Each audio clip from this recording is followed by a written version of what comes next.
నమస్తే welcome to our channel. AP IT minister Nara Lokesh దగ్గర OSD గా పనిచేస్తున్నటువంటి కసిరెడ్డి వరప్రసాద్ రెడ్డికి 2 గోల్డ్ మెడల్స్ వచ్చాయి. ఎస్వి యూనివర్సిటీ నుంచి ఆయన తీసుకున్నారు. అసలు మరి ఈయన ఎవరో తెలుసా? జగన్మోహన్ రెడ్డి ప్రభుత్వంలో సస్పెన్షన్ కు గురైనటువంటి వ్యక్తి. మరి జగన్మోహన్ రెడ్డికి ఓఎస్డీ గా పిఎల్ గా పనిచేస్తున్నటువంటి వాళ్ళు కూడా ఏ విధంగా ఆరోపణలు ఎదుర్కొంటున్నారో మనం అందరం చూస్తున్నాం. అసలే ఈ అంశాన్ని ఏ విధంగా చూడాలి తెలుసుకునే ప్రయత్నం చేద్దాం. దీనిపై చర్చించడానికి మనతో పాటుగా ఉన్నారు టీడీపీ రాష్ట్ర అధికార ప్రతినిధి అప్పసాని రాజేష్ గారు. నమస్తే సార్. నమస్కారం. జగన్మోహన్ రెడ్డి హయాంలో ఆయన దగ్గర ఓఎస్డీగా పిఎల్ గా పనిచేసినటువంటి వాళ్ళు నేడు ఎటువంటి ఆరోపణలు ఎదుర్కొంటున్నారో మనం చూస్తున్నాం. మరో పక్క చూసుకున్నట్లయితే లోకేష్ గారి దగ్గర ఓఎస్డీగా పనిచేసినటువంటి కసిరెడ్డి వరప్రసాద్ రెడ్డి ఎస్వి యూనివర్సిటీ నుంచి 2 గోల్డ్ మెడల్ సాధించారు. ఎలా చూడాలంటారు? మరి ఈ వరప్రసాద్ రెడ్డిని చూసుకున్నట్లయితే జగన్మోహన్ రెడ్డి హయాంలో సస్పెన్షన్ కు గురయ్యారంట. ఎలా చూడాలి సార్ ఈ అంశాన్ని? ఇప్పుడు వాస్తవంగా ఈ వార్త చూసిన తర్వాత పేపర్లో ఒక చిన్న క్లిప్పే పోస్ట్ అయింది. అది IT and HRD minister Nara Lokesh గారి పిఏ వరప్రసాద్ రెడ్డి గారికి వెంకటేశ్వర యూనివర్సిటీ నుంచి 2 గోల్డ్ మెడల్స్. ఆ వార్త చదివిన తర్వాత నాకు ఆసక్తిగా అనిపించింది. కారణం ఏంటి అంటే, నారా లోకేష్ గారి దగ్గర ఓఎస్డీగా పనిచేస్తున్నా ఈ వరప్రసాద్ రెడ్డి గారు అని ఆయన ఎవరు అని చెప్పని ఒకసారి ఆ వార్త చదివితే నాకు అర్థమైంది ఏంటి అంటే, ఉన్నత విద్యావంతుడు. వెంకటేశ్వర యూనివర్సిటీలో ఆర్థిక శాస్త్రంలో పిహెచ్డి చేశారు ఆయన. అలా పిహెచ్డి చేసిన క్రమంలో 2023-24 సంవత్సరానికి సంబంధించి doctor Manmohan Singh gold medal, అలాగే ప్రొఫెసర్ డిఎల్ నారాయణ గారి గోల్డ్ మెడల్, ఈ 2 గోల్డ్ మెడల్స్ ఆయనకి ప్రదానం చేయడం జరిగింది యూనివర్సిటీ. ఎందుకు? ఆయన పిహెచ్డి చేసిన సందర్భంగా మున్సిపల్ అడ్మినిస్ట్రేషన్ గురించి ఆయన సబ్మిట్ చేసిన థీసిస్ మున్సిపాలిటీల పరిధిలో తాగునీరు, మురుగునీటి నిర్వహణ ఇటువంటి వాటిని దీర్ఘకాలికంగా మున్సిపాలిటీలకి పెద్ద ఆర్థిక భారం కాకుండా ఉండటానికి ప్రణాళికలు సూచిస్తూ ఆయన తీసి సబ్మిట్ చేశారు. సహజంగా వాళ్ళ ప్రతి ఇంటికి తాగునీటి సౌకర్యం కల్పించాలి అన్న, ప్రతి మున్సిపాలిటీ పరిధిలో డ్రైనేజీల నిర్వహణ ఎంత కష్టతరంగా మారుతుంది.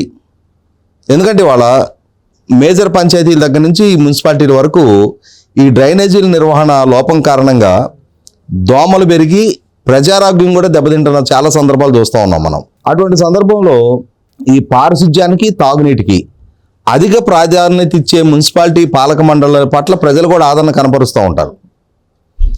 అటువంటి వాటిని దృష్టిలో పెట్టుకొని ఆయన మున్సిపల్ బాండ్ల సేకరణ సందర్భంగా కొన్ని సవరణలు ప్రతిపాదిస్తూ మున్సిపల్ బాండ్లు ఈ విధంగా కనుక సేకరించినప్పుడు మున్సిపాలిటీలకి ఆర్థిక భారం కాదు, అలాగే అందులో ఇన్వెస్ట్ చేసిన ప్రజలకు కూడా విన్ విన్ సిచ్యుయేషన్లో ఇద్దరికి లాభదాయకంగా ఉంటుంది అని చెప్పని ఆయన ఒక థీసిస్ ప్రపోజ్ చేశారు. ప్రభుత్వాలు దాన్ని కన్సిడర్ చేస్తాయో లేవనే తర్వాత సంగతి.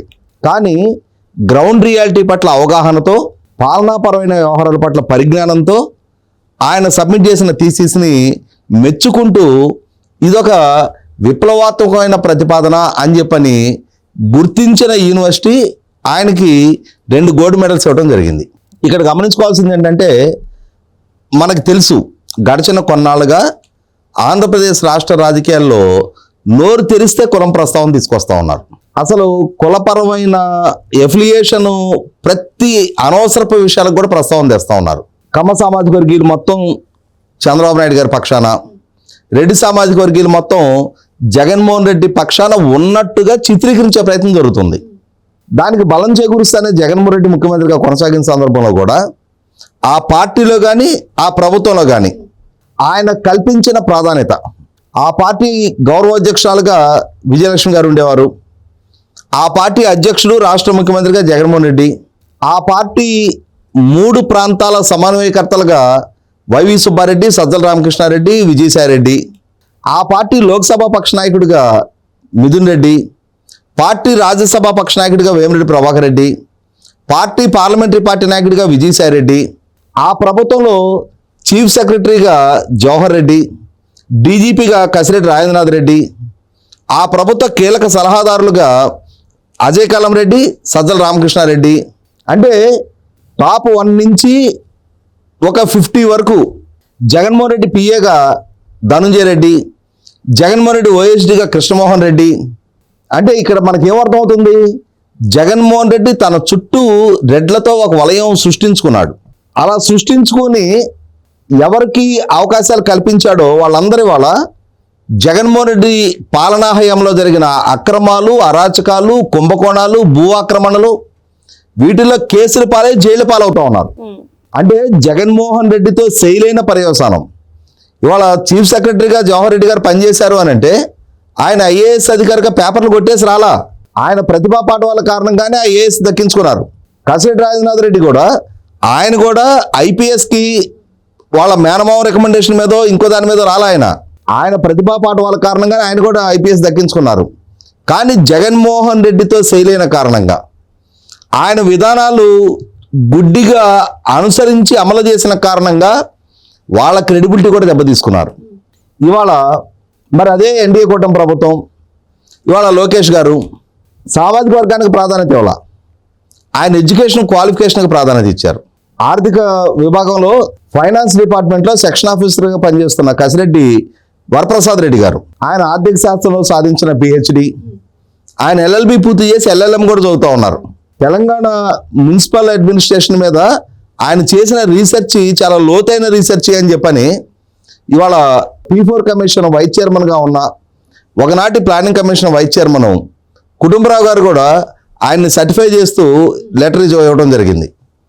అంటే ఇక్కడ ఆయన ప్రతిభకి ప్రాధాన్యత ఇచ్చిన లోకేష్ గారు జగన్మోహన్ రెడ్డి లాగా కులాలకు ప్రాధాన్యత ఇవ్వకుండా ప్రతిభావంతులు తనకి అవసరమని చెప్పని వరప్రసాద్ రెడ్డి గారిని తన ఓఎస్డీగా నియమించుకున్నారు. ఇక్కడ ఇంకొక అంశం గుర్తు చేసుకోవాలి.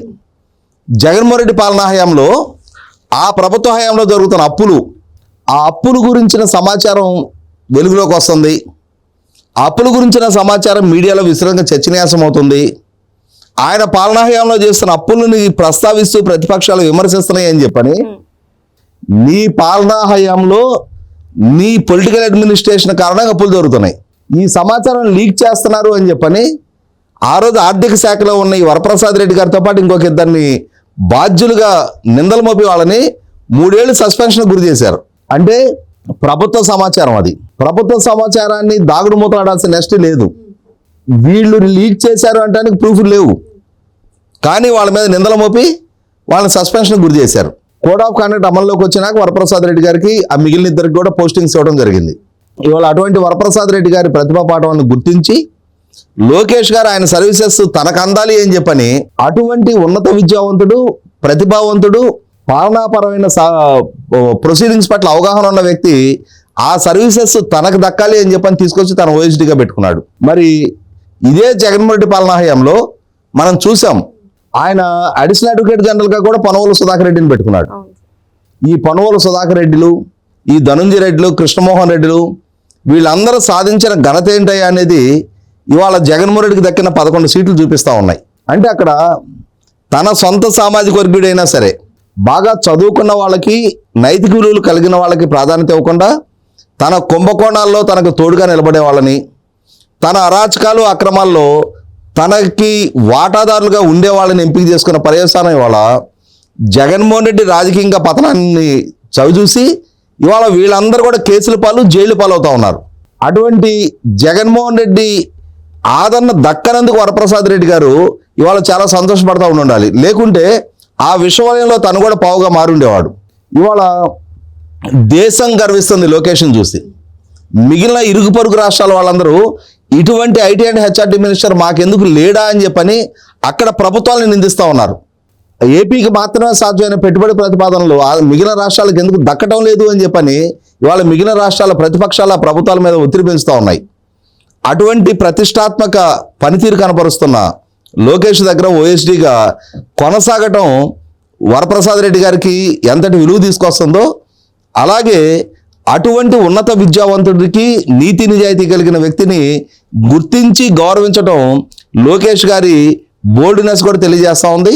కాబట్టి ఇక్కడ చంద్రబాబు నాయుడు గారు పదే చెప్పేవాళ్ళు, నా దగ్గర పనిచేసిన ఐఏఎస్ అధికారులు రిజర్వ్ బ్యాంకు గవర్నర్లు అయ్యారు, కేంద్ర ప్రభుత్వంలో కీలక విభాగాల్లో పనిచేశారు, యునైటెడ్ నేషన్స్ కూడా ఎదిగారు. జగన్మోహన్ రెడ్డి వాళ్ళ నాయన దగ్గర పనిచేసిన ఐఏఎస్ అధికారులు కేసుల పాలు, జైలు పాలు అవుతున్నారని చాలా సందర్భాల్లో ప్రస్తావించారు. ఇవాళ జగన్మోహన్ రెడ్డి ఓఎస్డీకి ఏ గతి పట్టింది, ఇవాళ లోకేష్ గారు ఓఎస్డీకి ఏ ఘనత దక్కింది అనేది నిన్న వెంకటేశ్వర యూనివర్సిటీ గవర్నర్ గారి చేతుల మీదుగా ఆయనకి ఇచ్చిన 2 గోల్డ్ మెడల్సే తెలియజేస్తా ఉన్నాయి. మరో అంశంతో మళ్ళీ కలుద్దాం. Thank you sir.